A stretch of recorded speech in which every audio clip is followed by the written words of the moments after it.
मुख्यमंत्री एकनाथ शिंदे आता कोस्टल रोडची पाहणी करणार आहेत। कोस्टल रोडला झालेल्या गळतीनंतर मुख्यमंत्री आता ही पाहणी करणार असल्याचं समजतंय। महत्त्वाची बातमी आपण पाहतोय। मुख्यमंत्री एकनाथ शिंदे आता कोस्टल रोडची पाहणी करण्यासाठी पोहोचल्याचं समजतंय। महत्त्वाची बातमी।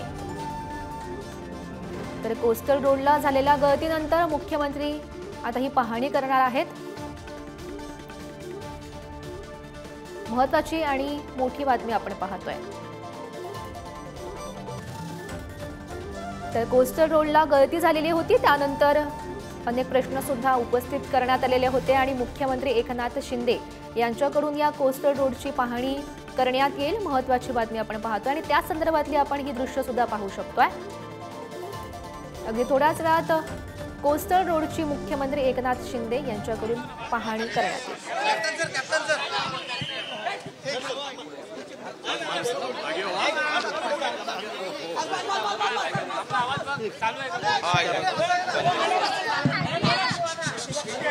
सर, राज्याच्या आपत्ती व्यवस्थापन विभागाची एक महत्त्वाची बैठक पार पडली। नेमकं काय या बैठकीमध्ये?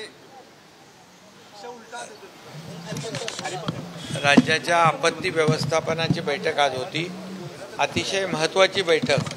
त्यामध्ये army, navy, air force, coast guard, NDRF, SDRF, दोन्ही आमचे उपमुख्यमंत्री, संबंधित मंत्री, सर्व विभागाचे अधिकारी, विभागीय आयुक्त, जिल्हाधिकारी सगळे होते। आणि या बैठकीमध्ये आपत्ती व्यवस्थापन, मान्सूनपूर्व जी काही काळजी घ्यायची त्या सर्व डिपार्टमेंटच्या संदर्भात चर्चा झाली। मग होर्डिंग असतील, त्यामध्ये लँडस्लायडिंग एरिया असेल, दरडग्रस्त जे काही मागच्या वेळेस ज्या दुर्घटना घडल्या त्या घडू नयेत, किंबहुना मुंबईमधल्या ज्या काही वस्त्या आहेत लँडस्लाईड होऊ शकते त्यांची पर्यायी व्यवस्था करणे, या सगळ्याच बाबतीमध्ये म्हणजे एकंदरीत राज्य व्यवस्थापन, SDRF आहे, या सर्वांनी एक टीम म्हणून काम करावं आणि झिरो कॅज्युअल्टी मिशन म्हणजे जीवितहानी होऊ नये, मालमत्तेचे नुकसान होऊ नये यासाठी सर्व विभागाच्या सूचना, त्यांनी केलेली तयारी याचा सर्व आढावा त्याच्यामध्ये घेण्यात आलेला आहे।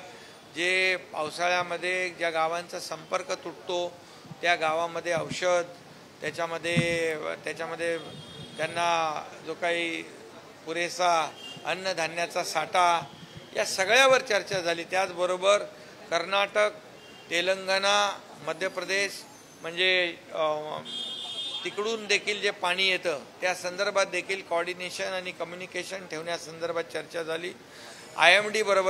IMDचे अधिकारी होते।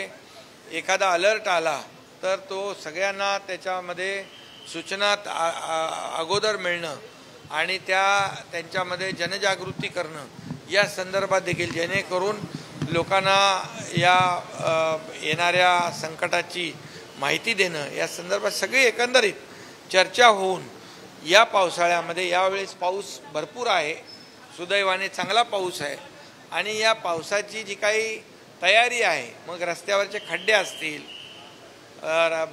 जे काही दरडग्रस्त भाग आहे त्यांना सुरक्षित स्थळी हलवणं असेल, धोकादायक इमारतीमधले लोक सुरक्षित स्थळी हलवणं असेल, या सगळ्यावर चर्चा झाली।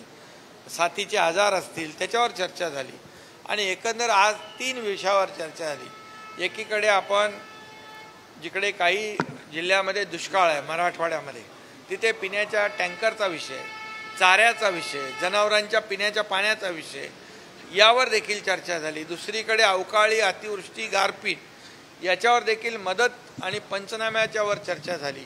आणि तिसरा जो आता पाऊस येणार आहे, म्हणजे एकंदरीत 3 संकटांना आपण सामोरं जातोय आणि त्याच्यावर पूर्णपणे या महाराष्ट्रातल्या जनतेला सरकार म्हणून तो काही त्रास होऊ नये, तोशीस लागू नये, त्यांच्या जीविताचं, मालमत्तेचं नुकसान होऊ नये यासाठी पूर्णपणे रेल्वे असेल, या संदर्भात देखील रेल्वेच्या लोकांनी केलेलं काम, एअरपोर्ट अथॉरिटीनी केलेलं काम या ठिकाणी, आणि air force, army, navy, coast guard यांनी देखील पूर्ण त्यांची टीम सज्ज आहे कुठल्याही संकटाला तोंड देण्यासाठी, हे देखील या ठिकाणी सांगितलं। त्यामुळे पूर्ण ही अतिशय महत्त्वाची बैठक आज पार पाडली आणि या बैठकीमध्ये झालेल्या चर्चेनुसार ही सगळी अंमलबजावणी होईल आणि पूर्णपणे हा पावसाळ्यामध्ये कुठेही काही आपत्ती संकट येणार नाही अशा प्रकारची तयारी नियोजन केलेलं आहे. ठाणे महानगरपालिकेप्रमाणेच मुंबई महानगरपालिकेमध्ये TDS नाही, ठाणे महापालिकेप्रमाणे TDRF एक TDRF त्यांनी तयार केलेला आहे. तर TDRFच्या धर्तीवर इतर महापालिकांनी देखील आपलं जर एक दल तयार केलं रेस्क्यू ऑपरेशनचं, तर NDRF आणि SDRF येईपर्यंत लोकांचा जीव वाचवण्यासाठी तात्काळ त्यांना मदत देण्यासाठी जी व्यवस्था लागते ती त्या व्यवस्थेतून त्यांना फायदा होऊ शकतो. त्याचबरोबर मंत्री महोदयांनी देखील सूचना दिली की गावातली जी लोक आहेत त्यांना देखील जे पट्टीचे पोहणारे आहेत, स्विमर आहेत, त्यामध्ये त्यांना ट्रेनिंग देणं आणि तात्काळ आपत्ती जेव्हा येते त्यावेळेस तात्काळ रेस्क्यू ऑपरेशनला त्यांना पुढे जाता येईल यासाठी देखील यावर देखील चर्चा झाली.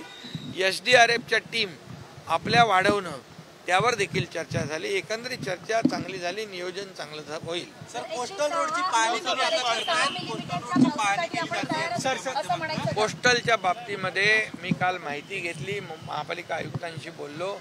ग्राउटिंगमध्ये काही लिकेज आहेत. ग्राउटिंगमध्ये मेन मूळ ढाच्यामध्ये नाही, मूळ स्ट्रक्चरमध्ये नाही, तर ग्राउटिंगमध्ये त्याच्यामुळे लिकेज झालं आहे. तर तिथे महापालिका अधिकारी काल अमित सैनी स्वतः गेले होते, LNTची टीम गेली होती. आता देखील सगळे एक्सपर्ट जे आहेत, टेक्निकल एक्सपर्ट, ते त्या ठिकाणी आहेत आणि यातून त्यामध्ये जी दुरुस्ती करायची आहे जी परमानेंट दुरुस्ती असली पाहिजे, टेम्पररी असता कामा नये, अशा सूचना मी त्यांना दिलेल्या आहेत. सर, हिंदी में आज की जो मीटिंग हुई प्री मानसून, आज की बहुत ही महत्वपूर्ण बैठक हुई प्री मानसून वर्क की. उसमें army, navy, air force, coast guard, NDRF, SDRF सभी लोग, अभी पूरे लोग, विभागीय आयुक्त थे, जिलाधिकारी थे, हमारे सभी सेक्रेटरी थे, हमारे दोनों उप मुख्यमंत्री देवेंद्र जी थे, अजीत दादा थे, सभी मौजूद थे और प्री मानसून वर्क के लिए